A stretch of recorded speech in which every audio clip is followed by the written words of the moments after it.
Republic ಕನ್ನಡಕ್ಕೆ ನಿಗಮದ ಅಧ್ಯಕ್ಷ ರವಿಕುಮಾರ್ ಹೇಳಿಕೆಯನ್ನು ಕೊಟ್ಟಿದ್ದಾರೆ. ಸಿಎಂ ಸೂಚನೆ ನೀಡಿದಂತೆ ಅಧ್ಯಕ್ಷಗಿರಿಗೆ ನಾನು ರಾಜೀನಾಮೆಯನ್ನ ಸಲ್ಲಿಕೆ ಮಾಡ್ತೀನಿ. ನನ್ನ ವಿರುದ್ಧದ ವ್ಯವಸ್ಥಿತ ಷಡ್ಯಂತ್ರದ ತನಿಖೆಯಾಗಲಿ. ಪಕ್ಷಕ್ಕೆ ಮುಜುಗರ ತಪ್ಪಿಸಲು ನಾನು ರಾಜೀನಾಮೆಯನ್ನ ನೀಡ್ತಾ ಇದ್ದೇನೆ. ಹೀಗಂತ ರಿಪಬ್ಲಿಕ್ ಕನ್ನಡಕ್ಕೆ ಅಧ್ಯಕ್ಷ ರವಿಕುಮಾರ್ ಸ್ಪಷ್ಟನೆಯನ್ನ ಕೊಟ್ಟಿದ್ದಾರೆ.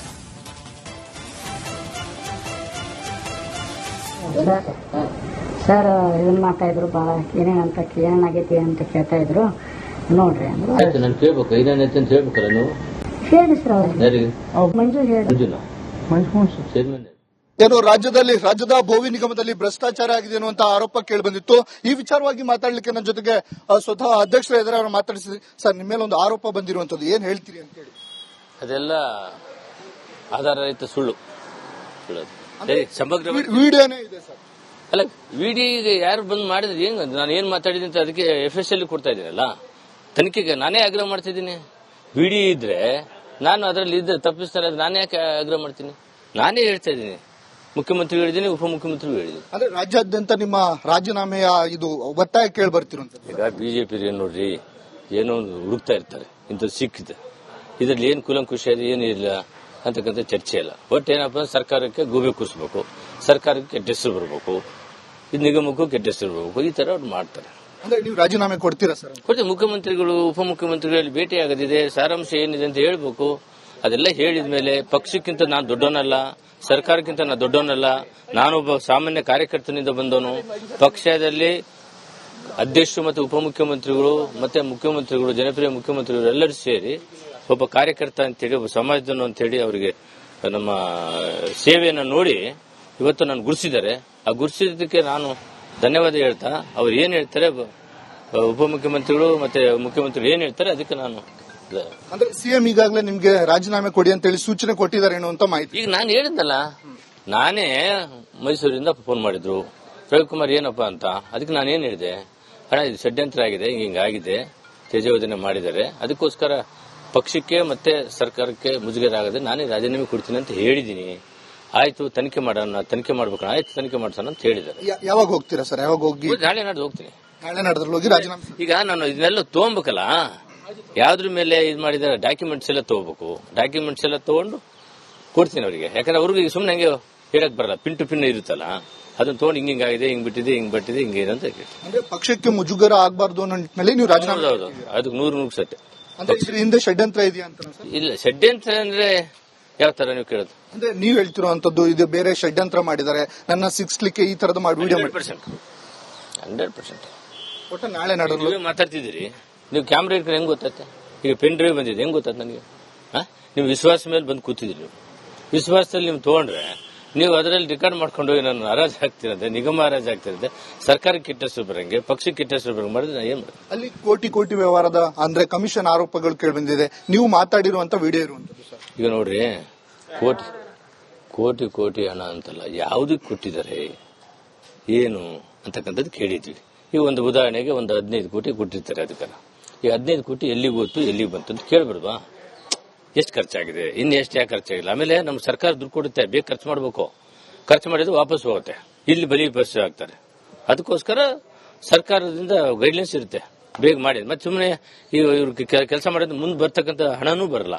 ಅದಕ್ಕೋಸ್ಕರ ಟ್ರಾನ್ಸ್ಫರ್ಸಿ ಇರುತ್ತೆ, ಫಲಾನುಭವಿಗೆ ಮುಟ್ಟಿದ್ರೆ ನಮಗೆ ಮತ್ತೆ ಹೆಚ್ಚು ಹಣ ಬರುತ್ತೆ ಅಂತ. ಅಂದ್ರೆ ನಾಳೆ ನಾಡಲ್ಲಿ ಹೋಗಿ ನೀವು ಭೇಟಿಯಾಗಿ ರಾಜೀನಾಮೆ ಆ ನಂತರದಲ್ಲಿ ಸಲ್ಲಿಸ್ತಾರೆ. ಅಣ್ಣ ಅವರು ಏನ್ ಹೇಳ್ತಾರೆ, ಅದು ಏನ್ ಹೇಳ್ತಾರೆ ಅದು ಬದ್ಧತೆ.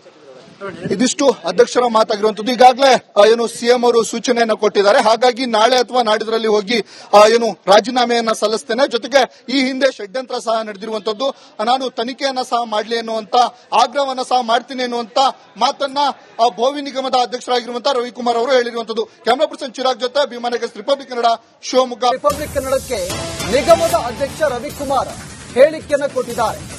ಸಿಎಂ ಸೂಚನೆ ನೀಡಿದಂತೆ ಅಧ್ಯಕ್ಷಗಿರಿಗೆ ನಾನು ರಾಜೀನಾಮೆಯನ್ನ ಸಲ್ಲಿಕೆ ಮಾಡ್ತೀನಿ. ನನ್ನ ವಿರುದ್ಧದ ವ್ಯವಸ್ಥಿತ ಷಡ್ಯಂತ್ರದ ತನಿಖೆಯಾಗಲಿ. ಪಕ್ಷಕ್ಕೆ ಮುಜುಗರ ತಪ್ಪಿಸಲು ನಾನು ರಾಜೀನಾಮೆಯನ್ನ ನೀಡ್ತಾ ಇದ್ದೇನೆ.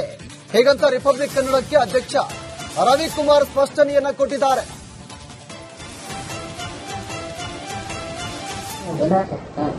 ಸರ್ ಇದನ್ನ ಮಾಡ್ತಾ ಇದ್ರು, ಬಹಳ ಏನೇನಾಗೈತಿ ಅಂತ ಕೇಳ್ತಾ ಇದ್ರು. ನೋಡ್ರಿ ಅಂದ್ರು. ಆಯ್ತು, ನಾನು ಕೇಳ್ಬೇಕು ಏನೇನೈತೆ ಅಂತ ಹೇಳ್ಬೇಕಲ್ಲ ನೀವು. ಹೇಳಿ ಸರ್ ಅವ್ರಿಗೆ. ಯಾರಿಗೆ? ಮಂಜೂರು ಹೇಳಿ. ಚೇರ್ಮನ್ ಏನು ರಾಜ್ಯದ ಭೋವಿ ನಿಗಮದಲ್ಲಿ ಭ್ರಷ್ಟಾಚಾರ ಆಗಿದೆ ಅನ್ನುವಂತ ಆರೋಪ ಕೇಳಿಬಂದಿತ್ತು. ಈ ವಿಚಾರವಾಗಿ ಮಾತಾಡ್ಲಿಕ್ಕೆ ನನ್ನ ಜೊತೆಗೆ ಸ್ವತಃ ಅಧ್ಯಕ್ಷರ ಎದುರು ಅವರು ಮಾತಾಡಿಸಿದ್ರಿ. ಸರ್, ನಿಮ್ಮ ಮೇಲೆ ಒಂದು ಆರೋಪ ಬಂದಿರುವಂತದ್ದು, ಏನ್ ಹೇಳ್ತೀರಿ ಅಂತ ಹೇಳಿ. ಅದೆಲ್ಲ ಆಧಾರರಹಿತ ಸುಳ್ಳು. ಸಮಗ್ರ ವಿಡಿಯೋನೇ ಇದೆ ಸರ್. ಅಲ್ಲ, ವಿಡಿಯೋಗೆ ಯಾರು ಬಂದ್ ಮಾಡಿದ್ರೆ ಏನ್ ನಾನು ಏನ್ ಮಾತಾಡಿದ್ದೀನಿ ಅಂತ ಅದಕ್ಕೆ FSL ಕೊಡ್ತಾ ಇದ್ದೀನಲ್ಲ, ತನಿಖೆಗೆ ನಾನೇ ಆಗ್ರಹ ಮಾಡ್ತಿದ್ದೀನಿ. ವಿಡಿಯೋ ಇದ್ರೆ ನಾನು ಅದರಲ್ಲಿ ಇದ್ರೆ ತಪ್ಪಿಸ್ತಾನೆ, ನಾನೇ ಯಾಕೆ ಆಗ್ರಹ ಮಾಡ್ತೀನಿ? ನಾನೇ ಹೇಳ್ತಾ ಇದ್ದೀನಿ, ಮುಖ್ಯಮಂತ್ರಿ ಹೇಳಿದ್ದೀನಿ, ಉಪಮುಖ್ಯಮಂತ್ರಿಗೂ ಹೇಳಿದ್ದೀನಿ. ಅಂದ್ರೆ ರಾಜ್ಯಾದ್ಯಂತ ನಿಮ್ಮ ರಾಜೀನಾಮೆಯ ಇದು ಒತ್ತಾಯ ಕೇಳಿ ಬರ್ತಿರುವಂತದ್ದು. ಈಗ ಬಿಜೆಪಿ ಏನ್ ನೋಡ್ರಿ, ಏನೋ ಒಂದು ಹುಡುಕ್ತಾ ಇರ್ತಾರೆ, ಇಂಥದ್ದು ಸಿಕ್ಕಿದೆ, ಇದ್ರಲ್ಲಿ ಏನ್ ಕುಲಂಕುಷ ಇದೆ, ಏನಿಲ್ಲ ಅಂತಕ್ಕಂಥ ಚರ್ಚೆ ಇಲ್ಲ. ಒಟ್ಟು ಏನಪ್ಪ, ಸರ್ಕಾರಕ್ಕೆ ಗೂಬೆ ಕೂರಿಸಬೇಕು, ಸರ್ಕಾರಕ್ಕೆ ಕೆಟ್ಟ ಹೆಸರು ಬರಬೇಕು, ಇದು ನಿಗಮಕ್ಕೂ ಕೆಟ್ಟ ಹೆಸರು ಬರಬೇಕು, ಈ ತರ ಅವ್ರು ಮಾಡ್ತಾರೆ. ಅಂದ್ರೆ ನೀವು ರಾಜೀನಾಮೆ ಕೊಡ್ತೀರಾ ಸರ್? ಕೊಡ್ತೀವಿ. ಮುಖ್ಯಮಂತ್ರಿಗಳು ಉಪಮುಖ್ಯಮಂತ್ರಿಗಳಲ್ಲಿ ಭೇಟಿ ಆಗದಿದೆ, ಸಾರಾಂಶ ಏನಿದೆ ಅಂತ ಹೇಳ್ಬೇಕು. ಅದೆಲ್ಲ ಹೇಳಿದ ಮೇಲೆ ಪಕ್ಷಕ್ಕಿಂತ ನಾನು ದೊಡ್ಡವನಲ್ಲ, ಸರ್ಕಾರಕ್ಕಿಂತ ನಾನು ದೊಡ್ಡವನಲ್ಲ, ನಾನೊಬ್ಬ ಸಾಮಾನ್ಯ ಕಾರ್ಯಕರ್ತನಿಂದ ಬಂದವನು. ಪಕ್ಷದಲ್ಲಿ ಅಧ್ಯಕ್ಷರು ಮತ್ತು ಉಪಮುಖ್ಯಮಂತ್ರಿಗಳು ಮತ್ತೆ ಮುಖ್ಯಮಂತ್ರಿಗಳು, ಜನಪ್ರಿಯ ಮುಖ್ಯಮಂತ್ರಿಗಳು ಎಲ್ಲರೂ ಸೇರಿ ಒಬ್ಬ ಕಾರ್ಯಕರ್ತ ಅಂತೇಳಿ, ಒಬ್ಬ ಸಮಾಜದನು ಅಂತೇಳಿ ಅವರಿಗೆ ನಮ್ಮ ಸೇವೆಯನ್ನು ನೋಡಿ ಇವತ್ತು ನಾನು ಗುರುಸಿದ್ದಾರೆ. ಆ ಗುರುಸಿದ್ದಕ್ಕೆ ನಾನು ಧನ್ಯವಾದ ಹೇಳ್ತಾ, ಅವ್ರು ಏನ್ ಹೇಳ್ತಾರೆ, ಉಪಮುಖ್ಯಮಂತ್ರಿಗಳು ಮತ್ತೆ ಮುಖ್ಯಮಂತ್ರಿಗಳು ಏನ್ ಹೇಳ್ತಾರೆ ಅದಕ್ಕೆ ನಾನು. ಅಂದ್ರೆ ಸಿಎಂ ಈಗಾಗಲೇ ನಿಮ್ಗೆ ರಾಜೀನಾಮೆ ಕೊಡಿ ಅಂತೇಳಿ ಸೂಚನೆ ಕೊಟ್ಟಿದ್ದಾರೆ ಅನ್ನುವಂತ ಮಾಹಿತಿ. ಈಗ ನಾನು ಹೇಳಿದ್ನಲ್ಲ, ನಾನೇ ಮೈಸೂರಿಂದ ಫೋನ್ ಮಾಡಿದ್ರು, ರವಿಕುಮಾರ್ ಏನಪ್ಪಾ ಅಂತ. ಅದಕ್ಕೆ ನಾನೇನ್ ಹೇಳಿದೆ, ಹಣ ಇದು ಷಡ್ಯಂತ್ರ ಆಗಿದೆ, ಹಿಂಗಾಗಿದೆ, ತೇಜೋವಧನೆ ಮಾಡಿದ್ದಾರೆ, ಅದಕ್ಕೋಸ್ಕರ ಪಕ್ಷಕ್ಕೆ ಮತ್ತೆ ಸರ್ಕಾರಕ್ಕೆ ಮುಜುಗರ ಆಗದೆ ನಾನೇ ರಾಜೀನಾಮೆ ಕೊಡ್ತೀನಿ ಅಂತ ಹೇಳಿದ್ದೀನಿ. ಆಯ್ತು, ತನಿಖೆ ಮಾಡೋಣ, ತನಿಖೆ ಮಾಡ್ಬೇಕಣ್ಣ, ಆಯ್ತು ತನಿಖೆ ಮಾಡ್ಸೋಣ ಅಂತ ಹೇಳಿದ್ದಾರೆ. ಯಾವಾಗ ಹೋಗ್ತೀರಾ ಸರ್? ಯಾವಾಗ ಹೋಗಿ? ನಾಳೆ ನಾಡ್ದು ಹೋಗ್ತೀನಿ. ನಾಳೆ ನಾಡ್ದ್ರಲ್ಲಿ ಹೋಗಿ ರಾಜೀನಾಮೆ. ಈಗ ನಾನು ಇದನ್ನೆಲ್ಲ ತಗೋಬೇಕಲ್ಲ, ಯಾವ್ದ್ರ ಮೇಲೆ ಇದು ಮಾಡಿದ ಡಾಕ್ಯುಮೆಂಟ್ಸ್ ಎಲ್ಲ ತಗೋಬೇಕು. ಡಾಕ್ಯುಮೆಂಟ್ಸ್ ಎಲ್ಲ ತಗೊಂಡು ಕೊಡ್ತೀನಿ ಅವರಿಗೆ. ಯಾಕಂದ್ರೆ ಅವ್ರಿಗೆ ಸುಮ್ಮನೆ ಹಂಗೆ ಹೇಳಕ್ ಬರಲ್ಲ, ಪಿನ್ ಟು ಪಿನ್ ಇರುತ್ತಲ್ಲ, ಅದನ್ನ ತಗೊಂಡು ಹಿಂಗಾಗಿದೆ, ಹಿಂಗ್ ಬಿಟ್ಟಿದೆ, ಹಿಂಗ್ ಬಟ್ಟಿದೆ, ಹಿಂಗೆ ಅಂತ ಹೇಳ್ತೀನಿ. ಅಂದ್ರೆ ಪಕ್ಷಕ್ಕೆ ಮುಜುಗರ ಆಗಬಾರ್ದು ಅನ್ನೋ ನಿಟ್ಟಿನಲ್ಲಿ ನೀವು ರಾಜೀನಾಮೆ. ಹೌದು, ಅದಕ್ಕೆ 100 ಸತ್ಯ. ಅಂದ್ರೆ ಇದ್ರ ಹಿಂದೆ ಷಡ್ಯಂತ್ರ ಇದೆಯಾ ಅಂತ ಸರ್? ಇಲ್ಲ, ಷಡ್ಯಂತ್ರ ಅಂದ್ರೆ ಯಾವ ತರ ನೀವು ಕೇಳೋದು? ಅಂದ್ರೆ ನೀವ್ ಹೇಳ್ತಿರುವಂತದ್ದು ಇದು ಬೇರೆ ಷಡ್ಯಂತ್ರ ಮಾಡಿದ್ದಾರೆ, ನನ್ನ ಸಿಕ್ಸ್ಲಿಕ್ಕೆ ಈ ತರದ ಮಾಡಿ ವಿಡಿಯೋ 100%. ಒಟ್ಟು ನಾಳೆ ನಾಡೋದು ನೀವೇ ಮಾತಾಡ್ತಿದ್ದೀರಿ, ನೀವು ಕ್ಯಾಮ್ರಾ ಇಟ್ಕೊಂಡು ಹೆಂಗ್ ಗೊತ್ತಾಯ್ತು? ಈಗ ಪೆನ್ ಡ್ರೈವ್ ಬಂದಿದೆ, ಹೆಂಗ್ ಗೊತ್ತಾಯ್ತು ನನಗೆ? ನೀವು ವಿಶ್ವಾಸ ಮೇಲೆ ಬಂದು ಕೂತಿದ್ದೀರಿ. ನೀವು ವಿಶ್ವಾಸದಲ್ಲಿ ನೀವು ತಗೊಂಡ್ರೆ ನೀವು ಅದರಲ್ಲಿ ರೆಕಾರ್ಡ್ ಮಾಡ್ಕೊಂಡು ಹೋಗಿ ನಾನು ಹರಾಜ್ ಆಗ್ತಿರೋದೆ, ನಿಗಮ ಹರಾಜ್ ಆಗ್ತಿರೋದೆ, ಸರ್ಕಾರಕ್ಕೆ ಕೆಟ್ಟ ಹೆಸರು ಬರಂಗೆ, ಪಕ್ಷಕ್ಕೆ ಕೆಟ್ಟ ಹೆಸರು ಬರಂಗೆ ಮಾಡಿದ್ರೆ ನಾನು ಏನ್ ಮಾಡ್ತೀನಿ? ಅಲ್ಲಿ ಕೋಟಿ ವ್ಯವಹಾರದ ಅಂದ್ರೆ ಕಮಿಷನ್ ಆರೋಪಗಳು ಕೇಳಿ ಬಂದಿದೆ, ನೀವು ಮಾತಾಡಿರುವಂತ ವಿಡಿಯೋ ಇರುವಂತದ್ದು ಸರ್. ಈಗ ನೋಡ್ರಿ,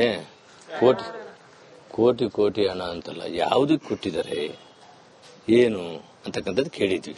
ಈಗ ಒಂದು ಉದಾಹರಣೆಗೆ ಒಂದು 15 ಕೋಟಿ ಕೊಟ್ಟಿರ್ತಾರೆ. ಅದಕ್ಕೆಲ್ಲ ಈ 15 ಕೋಟಿ ಎಲ್ಲಿಗೆ ಹೋಯ್ತು, ಎಲ್ಲಿಗೆ ಬಂತು ಅಂತ ಕೇಳ್ಬಿಡ್ವಾ? ಎಷ್ಟು ಖರ್ಚಾಗಿದೆ, ಇನ್ನು ಎಷ್ಟು ಯಾಕೆ ಖರ್ಚಾಗಿಲ್ಲ? ಆಮೇಲೆ ನಮ್ಮ ಸರ್ಕಾರ ದುಡ್ಡು ಕೊಡುತ್ತೆ, ಬೇಗ ಖರ್ಚು ಮಾಡಬೇಕು, ಖರ್ಚು ಮಾಡಿದ್ರೆ ವಾಪಸ್ ಹೋಗುತ್ತೆ, ಇಲ್ಲಿ ಬಲಿ ಬಸ್ ಆಗ್ತಾರೆ. ಅದಕ್ಕೋಸ್ಕರ ಸರ್ಕಾರದಿಂದ ಗೈಡ್ಲೈನ್ಸ್ ಇರುತ್ತೆ, ಬೇಗ ಮಾಡಿ. ಮತ್ತೆ ಸುಮ್ಮನೆ ಈಗ ಇವ್ರು ಕೆಲಸ ಮಾಡಿದ್ರೆ ಮುಂದೆ ಬರ್ತಕ್ಕಂಥ ಹಣನೂ ಬರಲ್ಲ.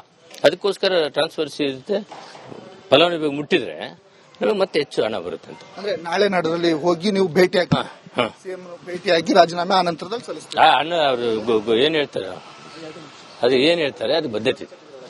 ಇದಿಷ್ಟು ಅಧ್ಯಕ್ಷರ ಮಾತಾಗಿರುವಂತದ್ದು. ಈಗಾಗಲೇ ಏನು ಸಿಎಂ ಅವರು ಸೂಚನೆಯನ್ನ ಕೊಟ್ಟಿದ್ದಾರೆ. ಹಾಗಾಗಿ ನಾಳೆ ಅಥವಾ ನಾಡಿದ್ರಲ್ಲಿ ಹೋಗಿ ಏನು ರಾಜೀನಾಮೆಯನ್ನ ಸಲ್ಲಿಸ್ತೇನೆ, ಜೊತೆಗೆ ಈ ಹಿಂದೆ ಷಡ್ಯಂತ್ರ ಸಹ ನಡೆದಿರುವಂತದ್ದು, ನಾನು ತನಿಖೆಯನ್ನ ಸಹ ಮಾಡಲಿ ಎನ್ನುವಂತ ಆಗ್ರಹವನ್ನ ಸಹ ಮಾಡ್ತೀನಿ ಎನ್ನುವಂತ ಮಾತನ್ನ ಭೋವಿ ನಿಗಮದ ಅಧ್ಯಕ್ಷರಾಗಿರುವಂತಹ ರವಿಕುಮಾರ್ ಅವರು ಹೇಳಿರುವಂತದ್ದು. ಕ್ಯಾಮರಾ ಪರ್ಸನ್ ಚಿರಾಗ್ ಜೊತೆ ಭೀಮಾನಗರ್ ರಿಪಬ್ಲಿಕ್ ಕನ್ನಡ, ಶಿವಮೊಗ್ಗ.